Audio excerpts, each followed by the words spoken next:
At makakalaban nga niya ang challenger ng China na si Ayati. OPBF Bantamweight title. So mga boys, ito nga ang Pinoy na si Kenneth Louver.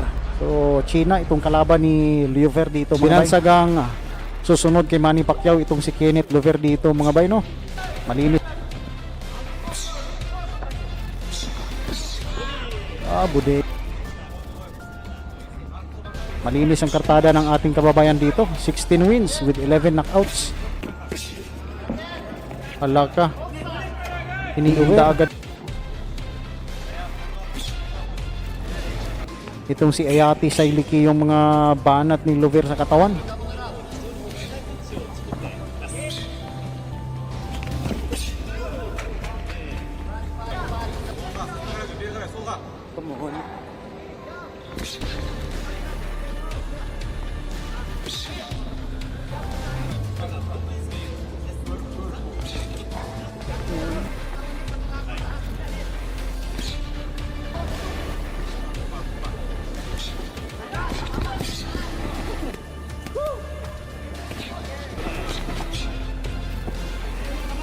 Takot nang lumapit.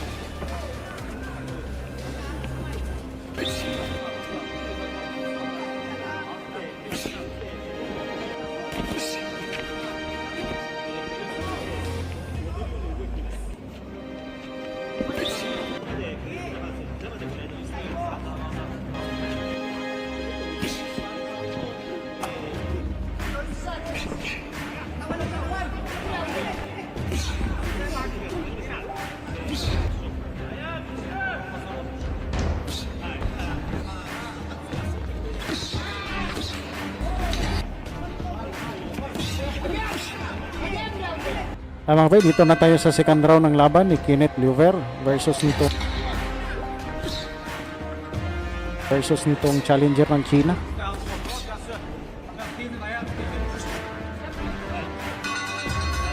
Ayati Sailiki mga boy.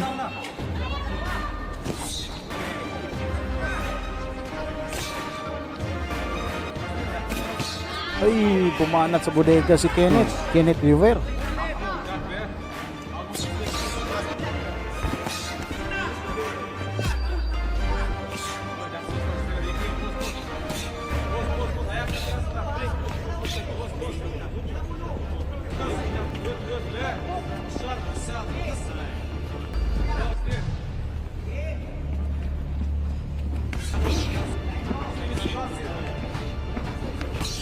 Ala, nakatama pa doon si Kenneth mga bay.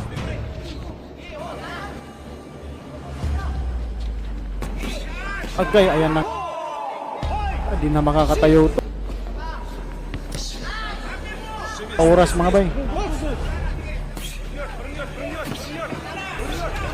Ayaw na. Umayaw na. Bumagsak muli sa panalong 17 wins with 12 knockouts.